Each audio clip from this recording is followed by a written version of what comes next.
Jangan lupa subscribe YouTube channel Metro TV News dan jangan lupa nyalakan notifikasinya. Badan Pengawas Obat dan Makanan atau BPOM telah menerbitkan izin untuk memberikan vaksin COVID-19 kepada lansia dengan usia 60 tahun ke atas. Apa saja syarat dan ketentuan untuk lansia mendapatkan vaksin dan mekanismenya seperti apa? Kita akan lihat pemaparannya bersama rekan kami Gema Tanjung. Silakan Gema. Terima kasih Sumi. Selamat siang pemirsa. Kabar baik bagi masyarakat lanjut usia, khususnya yang berusia 60 tahun ke atas. Kini BPOM telah menyetujui vaksin COVID-19 buatan perusahaan farmasi Tiongkok Sinovac Life Sciences Co. untuk diberikan kepada lansia. Ada berbagai faktor yang mendorong PT Bio Farma mengajukan permohonan penambahan indikasi kepada BPOM agar lansia dapat menerima vaksin COVID-19. Kita akan melihat seperti apa ataupun pertimbangan yang diberikan oleh pihak BPOM agar nantinya vaksin dapat diberikan kepada pihak lansia. Pada tanggal 5 Februari 2021, BPOM mengeluarkan izin peredaran darurat ataupun emergency use kepada pihak Kemenkes agar nantinya vaksin COVID dapat diberikan kepada lansia dengan usia 60 ke atas. Ini juga melihat data yang dikeluarkan oleh pihak Kementerian Kesehatan bahwa tingkat kematian lansia yang terinfeksi COVID-19 ini mencapai 47,3%, sehingga angka ini cukup tinggi dan menjadikan dorongan pihak BPOM untuk memperbolehkan vaksin COVID-19 ini diberikan kepada pihak lansia. Dan nantinya lansia akan masuk kepada kelompok ketiga yang mendapatkan vaksin COVID-19 setelah petugas kesehatan dan juga petugas publik. Namun tetap saja akan diberikan kepada vaksin bagi lansia yang bekerja sebagai petugas kesehatan. Lalu kita akan melihat pernyataan dari Kepala BPOM yaitu Penny Kalukito. Ia mengatakan bahwa menjadi keharusan bagi pemerintah untuk memberikan vaksin yang tersedia untuk prioritas diberikan kepada kelompok lansia. Kemudian kita juga akan melihat langsung seperti apa ataupun jumlah kuota dari lansia di Indonesia dan apakah berpengaruh terhadap kuota vaksin yang diberikan oleh pihak Kementerian Kesehatan. Data yang kami dapatkan dari pihak Kementerian Sosial bahwa populasi lansia di Indonesia pada tahun 2021 ini adalah 10% dari jumlah populasi di Indonesia yaitu 275,2 juta orang. Sehingga untuk populasi lansia sendiri bisa disimpulkan ada sekitar 27 juta di Indonesia. Dan Indonesia sendiri akan memiliki target untuk memberikan vaksin kepada masyarakat Indonesia dengan jumlah 181 juta vaksin. Dan maka dari itu, maka vaksin yang telah ditargetkan oleh pihak Kementerian Kesehatan dengan jumlah 181 juta ini tidak akan berpengaruh dengan adanya penambahan indikasi pemberian vaksin yaitu lansia dengan usia di atas 60 tahun. Kita akan melihat langsung pernyataan dari Menteri Kesehatan. 181 juta itu ngitungnya tadi di atas 18 tahun. Jadi angka 181 juta sudah termasuk yang di atas 60 tahun. Pemirsa, akan ada sejumlah persyaratan yang harus dipenuhi oleh lansia sebelum dapat menerima vaksin COVID-19. Kita akan melihat apa saja syarat tersebut.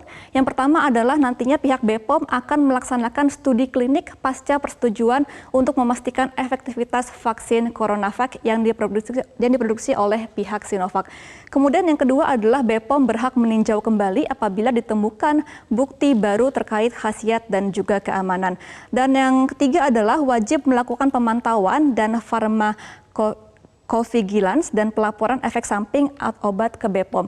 Nah, pharmacovigilance ini sendiri adalah pengawalan ataupun monitor efek samping dari vaksin yang nantinya akan diberikan ke lansia oleh pihak BPOM. Dan selain dari syarat yang diberikan oleh pihak BPOM sendiri, pihak lansia juga dihimbau agar selalu aktif untuk melaporkan kondisi tubuhnya ke pihak petugas kesehatan. Sehingga jika nantinya lansia memiliki sejumlah kondisi seperti ini, yaitu pertama adalah penurunan berat badan signifikan dalam setahun, kemudian ada kesulitan berjalan kurang dari 100 hingga 200 meter, dan juga sering merasa kelelahan, dan memiliki 4 dari 11 penyakit yang terdiri dari hipertensi, kemudian diabetes, kanker, paru kronis, serangan jantung, gagal jantung, kognitif, nyeri dada, asma, nyeri sendi, stroke, dan juga ginjal. Ini juga wajib melaporkan kondisinya kepada petugas kesehatan sebelum nantinya mendapatkan vaksin dari pemerintah. Kemudian juga ada ketentuan yaitu kesulitan naik 10 anak tangga sehingga sering merasa kelelahan dan juga mudah merasa kelelahan. Ini menjadi salah satu pertimbangan dari pihak Kementerian Kesehatan ataupun pemerintah, kondisi ini perlu ditinjau ulang nantinya agar lansia dapat menerima vaksin COVID-19. Kemudian kita juga akan melihat pemberian vaksin kepada pihak lansia akan memiliki mekanisme yang sedikit berbeda dari masyarakat dengan usia 18 hingga 59 tahun. Nantinya pihak lansia yang menerima vaksin ini jarak penyuntikannya akan berjumlah 28 hari dari hari pertama menerima vaksin dengan dosis 0,5 mili.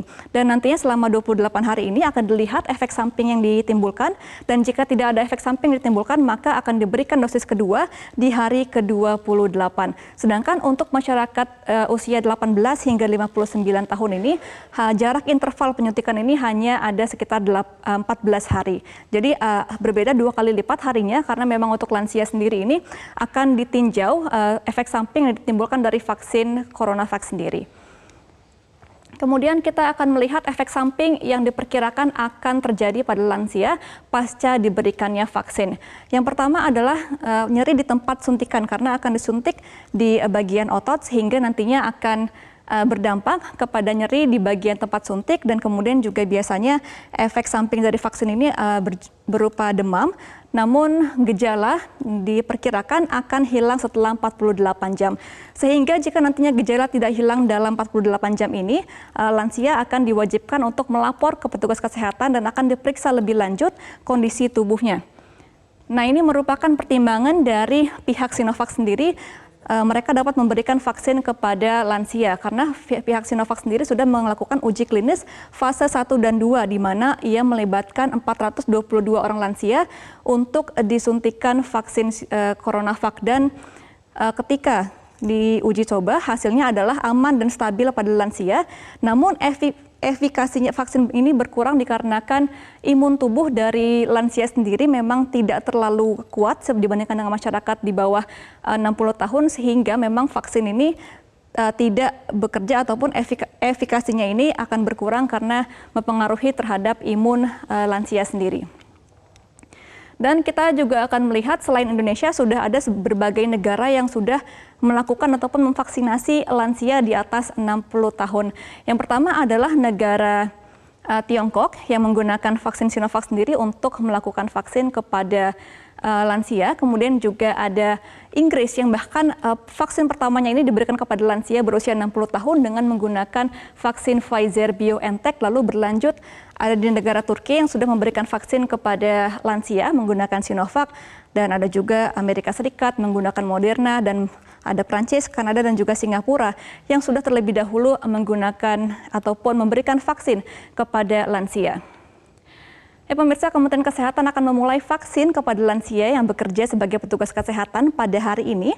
Dan sejauh ini vaksin yang akan digunakan adalah CoronaVac produksi Sinovac dari Tiongkok.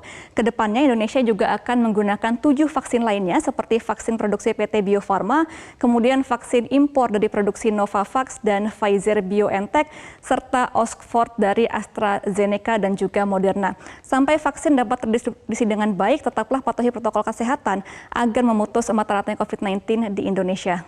Demikian pemaparan pada siang ini, saya kembalikan ke Anda, Sumi. Baik, terima kasih Gema untuk pemaparannya.